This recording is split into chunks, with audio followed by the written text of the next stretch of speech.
আজকে ঘুম থেকে উঠে মনে হলো ফ্রিজে তো তেলাপিয়া মাছ আছে, তো তেলাপিয়া মাছ রান্না করি। তো আমি মাছগুলো কেটে এটাতে হলুদ আর লবণ মিশিয়ে মাখিয়ে একটু ম্যারিনেট করে সেটা আমি তেলে ভেজে নিয়েছি।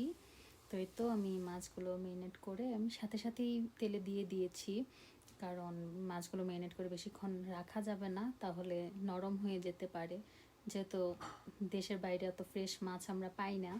তো এই তো মাছগুলো ভেজে নিলাম। তারপর আমি ওই তেলেই পেঁয়াজ দিয়ে দিচ্ছি, যেহেতু আমি ভুনা করব, আমি আর কিছু দিব না, শুধু পেঁয়াজ দিলাম। তারপর আমি পেঁয়াজের মধ্যে অল্প একটু আদা রসুন বাটা মিশিয়ে নিচ্ছি। তারপর আদা রসুন বাটা ভালো মতো ভাজবো যেন কাঁচা গন্ধটা চলে যায়। তারপর আমি হলুদ, মরিচ এবং জিরার গুঁড়া দিয়ে ভালোভাবে কষিয়ে নিব। আমি একটু জল দিয়ে নিলাম মশলাটা যেন লেগে না যায়, তো আমি ভালোভাবে কষিয়ে নিচ্ছি। তারপর আমি হাফ টমেটো কুচি দিয়ে দিলাম। টমেটোটা আমি ব্লেন্ড করে দেই নাই, তো টমেটোটা আমি একটু হাতা দিয়ে মানে স্ম্যাশ করে দেওয়ার চেষ্টা করছিলাম। তো যাই হোক, তো টমেটোটা দিয়ে আমি আরও কিছুক্ষণ মশলাটাকে ভালোভাবে কষিয়ে নিব।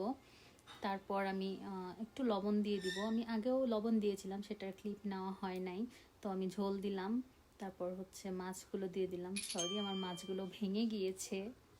তারপর আমি কাঁচামরিচ দিলাম।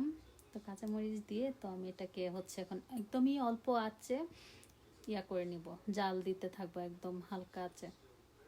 তো এই তো আমার মাছটা প্রায় হয়ে এসছে। তো এখন আমি একটু গরম মশলার গুঁড়ো দিয়ে দিলাম উপর দিয়ে, হালকা হাতে একটু মিশিয়ে নিব।